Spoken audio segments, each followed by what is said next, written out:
జగదీశ్వర్ రెడ్డి గారు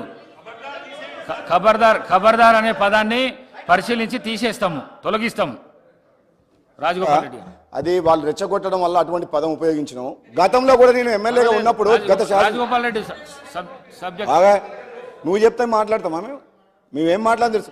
గతంలో కూడా నేను శాసనసభ్యులే ఉన్నప్పుడు దయాకర్ రావు గారు మంత్రిగా ఉండి ఉరికిచ్చి కొడతా అన్నాడు అధ్యక్ష. నన్ను అందరూ ఉరికిచ్చి కొడతా అన్నాడు నన్ను శాసనసభ్యుని పట్టుకొని. అప్పుడు ఎక్కడ పోయింది మీ తెలివితేటలు? అప్పుడు ఎక్కడ పోయినా మీ మాటలు? రాజగోపాల్ రెడ్డి గారు అధ్యక్ష, అది వాళ్ళు ఆ పదం రావడానికి కారణము మేము వాస్తవాలు మాట్లాడుతుంటే జీర్ణించుకోలేక ఇష్టం వచ్చినట్టు మా మీద వ్యక్తిగతంగా దూషణలు చేసినప్పుడు మరి అటువంటి పదాలు వాడవలసి వస్తుంది. మరి మీరు అది మీరు కొంచెం కంట్రోల్లో మిమ్మల్ని మీరు అధ్యక్ష నేను ఏమంటాను మీ ద్వారా ప్రతిపక్ష సభ్యులకు ఏం సూచన చేస్తున్నా అంటే విన్నవిస్తున్నా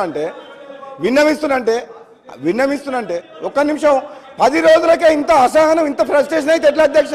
ప్లీజ్ చూడండి వినండి. నేనేమంటాను మీ ద్వారా మేము మాట్లాడేటప్పుడు గత ప్రభుత్వం చేసిన తప్పులని మేము బయటికి తీసి మీరు చెప్పినట్టు మేము దర్యాప్తు చేస్తాము. అవినీతి మీద కానీ తప్పుడు నిర్ణయాల వల్ల కానీ ఈ రాష్ట్రం అప్పుల పాలైంది. తెలంగాణ ప్రజలకు కొత్త ప్రభుత్వం సమాధానం చెప్పాల్సిన అవసరం ఉంది. మా ఉప ముఖ్యమంత్రి గారు, మా ముఖ్యమంత్రి గారు ఆర్థికం అదేవిధంగా పవర్ మీద ఇరిగేషన్ మీద గత ప్రభుత్వం తీసుకున్న నిర్ణయాల్ని ఓపెన్గా వైట్ పేపర్ ఇచ్చి సభలో చర్చిస్తున్నాం అధ్యక్ష. సభలో చర్చించినప్పుడు ఉన్న వాస్తవాలను మేము చెప్తున్నాం. మేము తప్పు చేసినట్టయితే దోషులు ఎవరో వాళ్ళు శిక్షించబడతారు. మీరెందుకు మమ్మల్ని అడ్డం తగులుతున్నారు? మీరు 10 ఏళ్ళు పరిపాలించినరు, మేము ఏం మాట్లాడినాం? మీరు తీసుకున్న నిర్ణయాల వల్ల ఈ రాష్ట్రం అప్పుల పాలైంది. కాబట్టి దయచేసి మీరు తొందర పడకండి, ఓపికతోటి ఉండండి అధ్యక్ష.